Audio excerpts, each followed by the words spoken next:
हाय, hello. मी अनिशा घेऊन आली आहे परत एकदा एक मिनी ब्लॉग. आधी तर सगळ्यांना गुड मॉर्निंग आणि होळीच्या तुम्हाला सगळ्यांना खूप खूप शुभेच्छा. हरभऱ्याची डाळ दिसतीये म्हणजे नक्कीच पुरणपोळी बनवणार आहे मी. तर इकडे डाळ स्वच्छ धुवून कुकरला लावून दिली आणि लगेचच पीठ मळायला घेतलं. पीठ मऊ झालं की मग पुरणपोळी खूपच सॉफ्ट आणि चांगली होती. आणि डायरेक्ट आता पॉईंटवर येते. आमटी करून घेतली होती, पोळ्या करून घेतल्या होत्या, पापड करून घेतले, भजी, भात सगळं करून घेतलं. स्वयंपाक सगळा तयार झाला आणि मग कॅमेऱ्यापुढे येऊन थोडेसे स्वयंपाक करून दमल्याची नाटकं पण करून झाली. सकाळच्या टायमाला होळी पेटवायची होती, त्याचीच रांगोळी वगैरे काढत होते मी. आणि मी रांगोळी काढत होते, आमच्या मांजराला असं वाटत होतं की हे काय चाललंय, त्याच्यामुळे ती सारखं मला डवसायचं काम करत होती. होळी काढून झाली, त्रिशाला आवरून घेतलं आणि मग मी पण स्वतः तयार झाले. काय नाही, होळी आहे म्हणून एकदम साधं सिंपल तयार होणार आहे.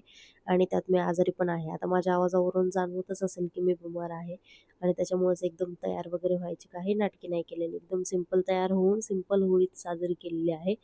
बघूया नेक्स्ट टाइम अजून दुसरे कुठलेही सण चांगले साजरा करता येईल. आणि इकडे या ओढणीला किती बसवायचा प्रयत्न करते आहे, तरी ती बसायचं नाव नाही घेते. ओढणी घ्यायची सवय नसली की असा प्रॉब्लेम सगळ्यांनाच होतो. तुम्हालाही होत असेल आणि मला तर कायमच होत असतो. तुम्ही सगळेजण कायम असा विचार करत असतात की हिचे आवाज वेगवेगळे बदलत का असतात, हिची भाषा वेगवेगळी का बदलत असते. हा, कारण की मी 3 गावची आहे म्हणून माझ्याकडे 3 भाषा आहेत. पुण्याची, अक्कलकोटची आणि लातूरची या तिन्ही भाषा माझ्याकडे आहेत, म्हणून मग माझं बोलणं वेगवेगळं येत असतं कायम. त्यानंतर होळीची पूजा वगैरे करून घेतली, होळी साजरी करून घेतली आणि सगळ्या फॅमिलीसोबत होळी साजरी करताना खूप छान वाटत होतं.